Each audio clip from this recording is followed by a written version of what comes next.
Okay folks, it is Thursday, 12:15 noon, and my hair's a little bit windswept and interesting. Sorry about that.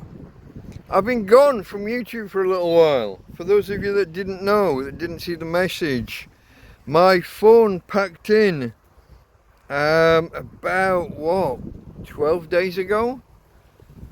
On the Saturday, not the Saturday just gone, but the one before that.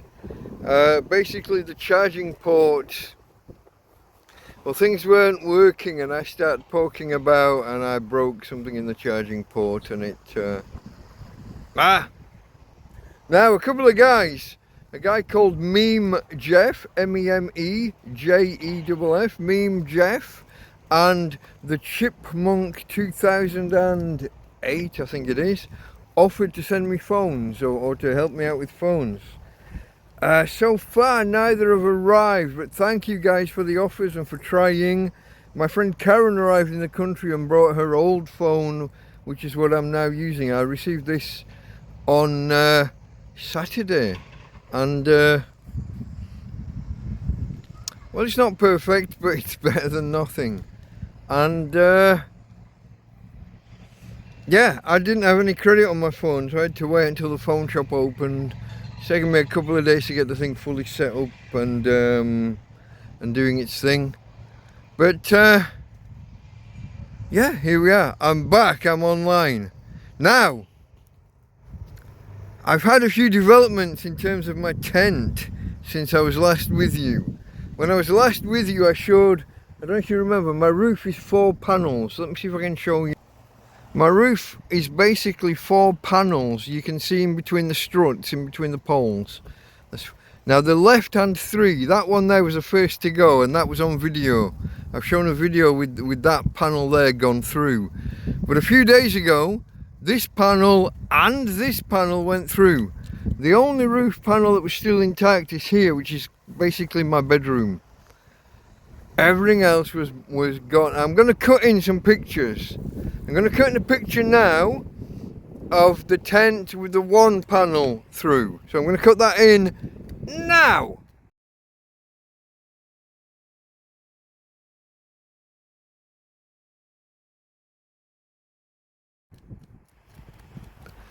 And I'm going to cut in a picture now when all 3 are through. So I'm going to do that now.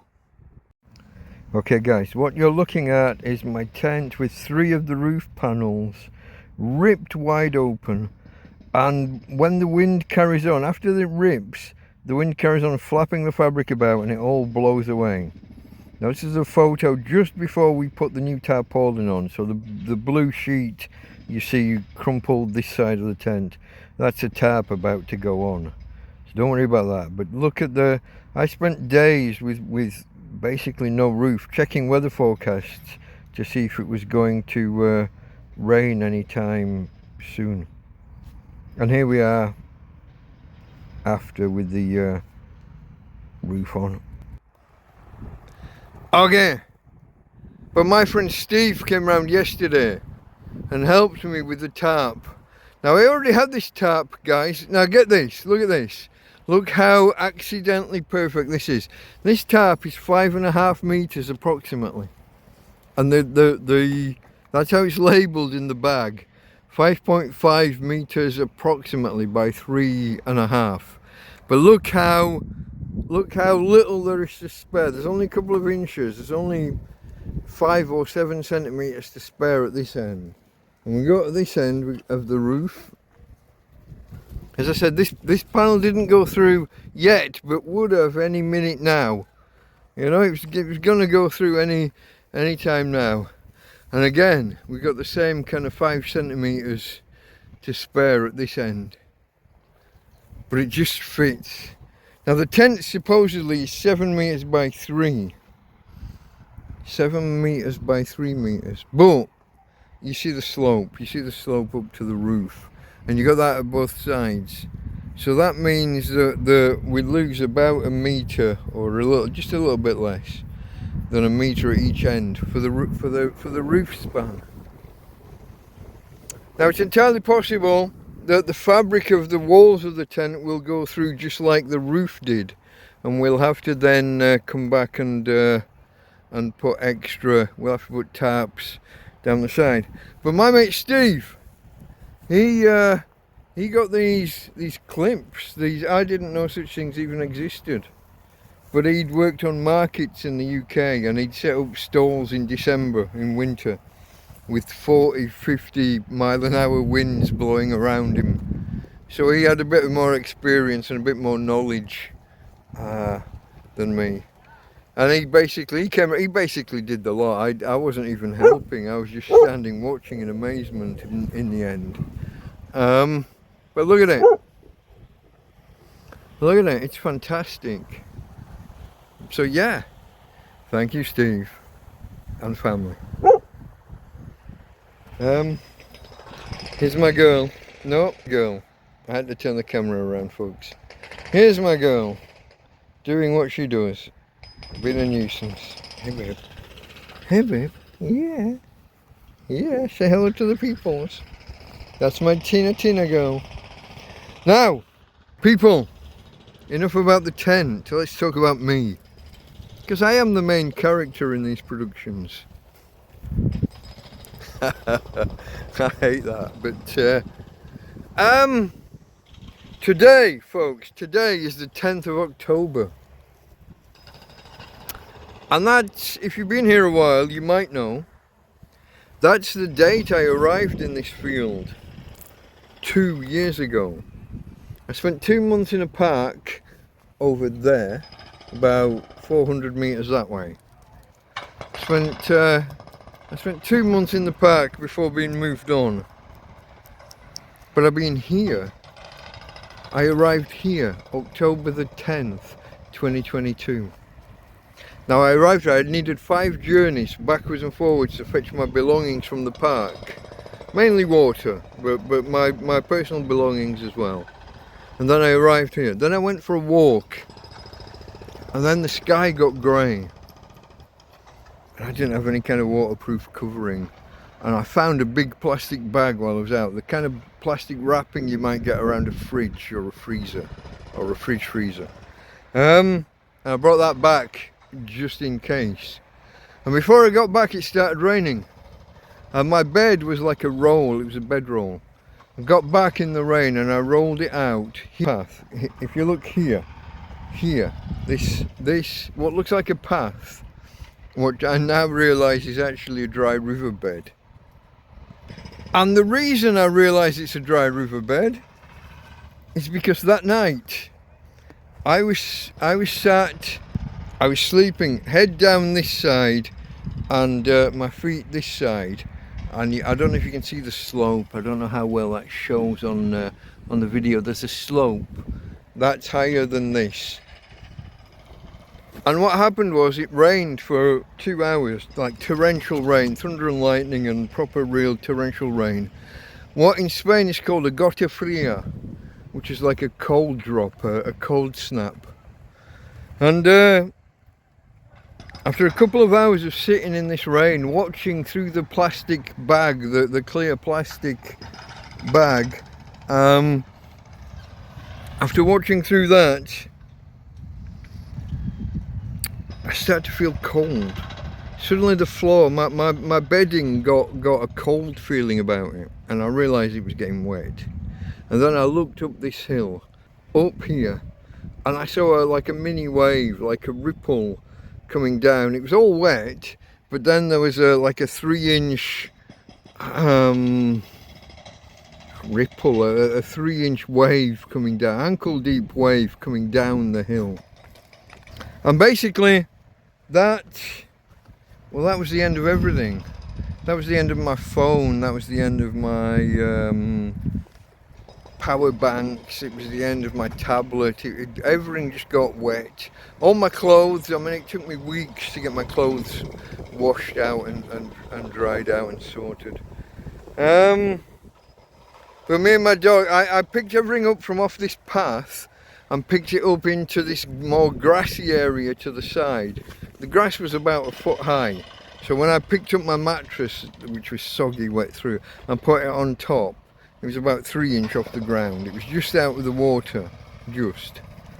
And this is like 9 or 10 o'clock at night. And me and my dog have got to get through to tomorrow morning. We got to manage until tomorrow morning, and we just got to survive. We just got to get through the night. And surprisingly, we got warm, cuddling each other, but too wet. I can say people. She's not a people, but me and my wet dog cuddling on this wet mattress, just hugging through the night, trying to get through to morning, waiting until 8 o'clock or so the next morning.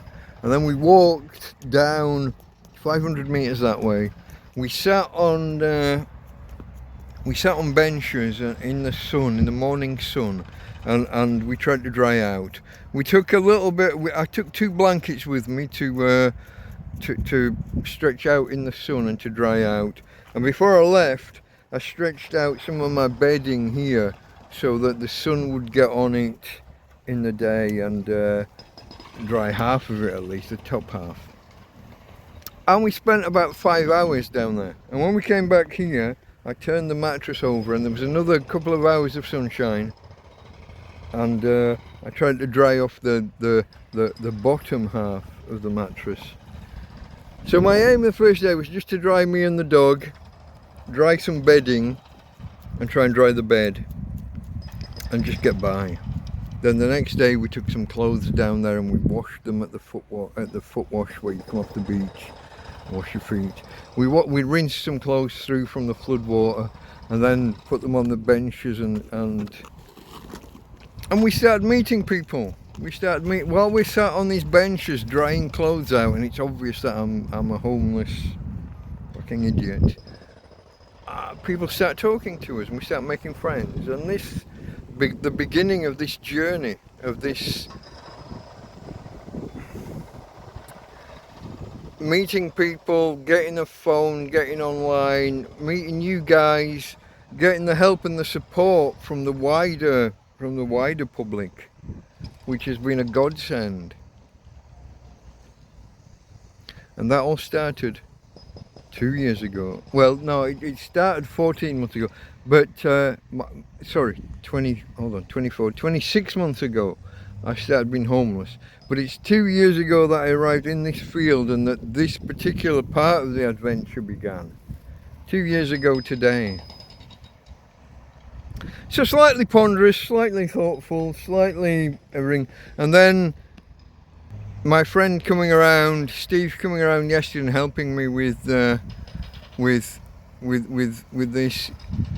tarp. I had the tarp. I didn't have much in the way of cordage, which is why he came up with this idea of these pegs, which seemed to be marvellous to me. I didn't even know such things existed, as I say. I had no clue. I would have never thought of such things. But here we are, folks, here we are. Like I said, it is now 12:28 on October the 10th, and this is my tent coming into winter. I have a roof again. I've lived for about 10 days. Since the first part of the roof went, I guess it might be more than 10 days. You tell me. I did the video the next day, whenever that was. I did the video when this first section of the roof went through to this pole here. But it's 2 or 3 days ago. We had strong winds at night, and this section went through, and this section went through, and I didn't even know. I came out of my bedroom and I stepped outside for something, call of nature, whatever, and I got back in. It's only as I stepped back in I realised that the roof was gone. And even then, I only realised that the roof was gone on one portion. I didn't realise it was gone on both. And that means that there's a roof here in the bed, on the bedroom. I've still got a roof. So this now is incredibly warm inside here. It's too warm because it's got an extra layer over the top now. Yesterday was, well, it was dull. It was a little bit miserable, but but still fantastically warm inside because of the extra layer, but eventually these side panels, these are all going to go. All the fabric is gone crunchy and frangible, is that a word? Everything's gone kind of fragile because ultraviolet does that to fabrics, and we all know that happens. It's just difficult when it's your home. It's okay knowing that in a kind of a theoretical level, but when it's your actual home, you don't want it to be true. So here we are, guys. But anyway, I've got a phone again. I'm back. It's been about 10 days, maybe a little bit more. But I'm here. I'm alive. I'm okay. I've got a roof over my head, despite nature's best attempts to the contrary. I got a doggy with me. Hey, Tina. There she is. Say hello to the peoples. Hey. Okay, folks. From Tina and from me, Delta Mike, out.